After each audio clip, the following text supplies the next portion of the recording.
طبعا الميداليات اهي بعد ما ظبطتهم. طبعا هما مفهومش حاجة. طبعا الرواشي بتاعتهم تنضيفهم أول بأول. دي طبعا الألوان اهي لون ذهبي ولون أسود. طبعا أنا جايب حاجات ايه بسيطة عشان المكتب، لأن أنا عندي كميات. أنا بستخدم في الألوان صفايح بس، فهتلون عادي.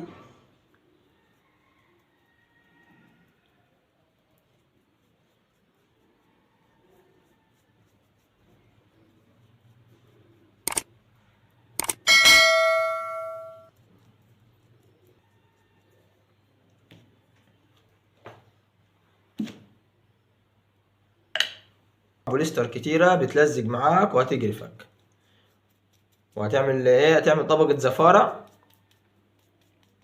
في انواع كتيرة طبعا من البوليستر هتعمل معاك طبقة زفارة وحشة جدا، مش هتخلي اللون يلزق، فلازم تصنفرها زين.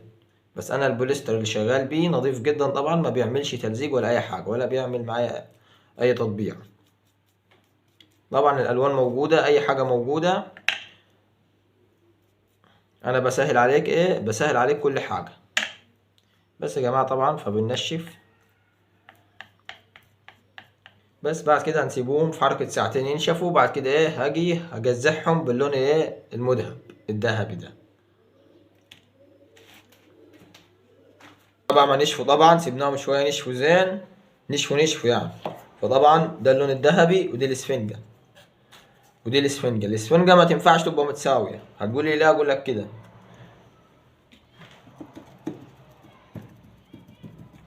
وتنشفها كويس جدا في اي حاجة من اللون الذهبي. انا يا دوب اعملها شبيهة للنحاسي.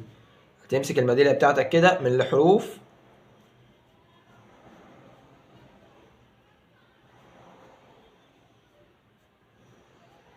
اهي كده، عملت زي النحاس القديم. ده شغل الميداليات بديل للنحاس يا جماعة، عشان النحاس غالي جدا طبعا، فدي مطلوبة مننا حلو جدا اهي.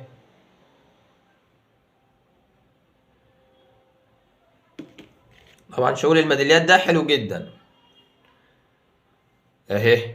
نفس اللي بتاع برضو، تاخد حاجة بسيطة وتنشفها كويس جدا. ما ينفعش تبقى متساوية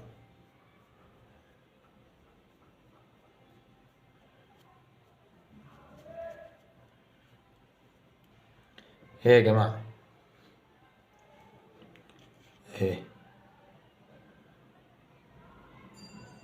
منظرها تحفة طبعا.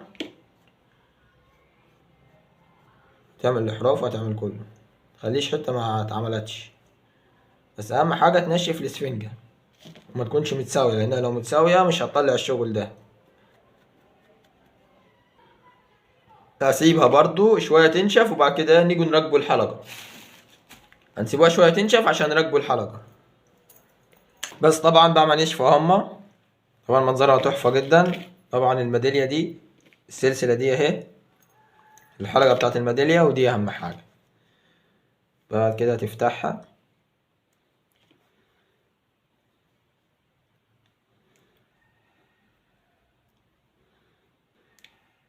طبعا تركيبها سهل جدا يا جماعة اهي.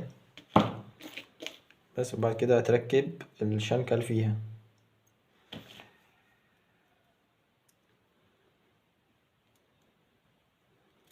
هتشنكش اهي يا جماعة الميدالية.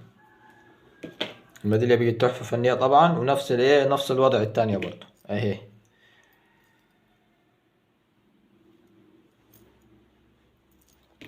بس طبعا اهي هتركب دي ورقة. طبعا الورقة دي بتتباع ايه بالألف او تتباع بالميتين، موجود منها كل حاجة. عايز تطبع اسمك هنا موجود برضو اللي انت عايزه، فاهمني.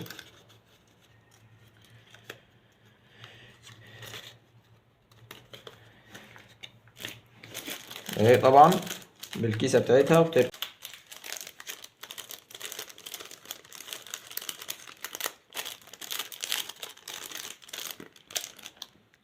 هي يا جماعة بتنزل في أي بازار، تنزل في أي بازارات. طبعا شغالة حلو جدا للسياح وإيه، وعملية أي حد يفتح مصنع في بيته، متر في متر مكتب، يا دوب أنت كده فتحت المصنع.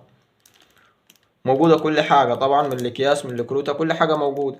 عايز شغل موجود برضو. لو عجبك الفيديو متنساش اللايك والاشتراك في القناة وشجعنا عشان نستمر.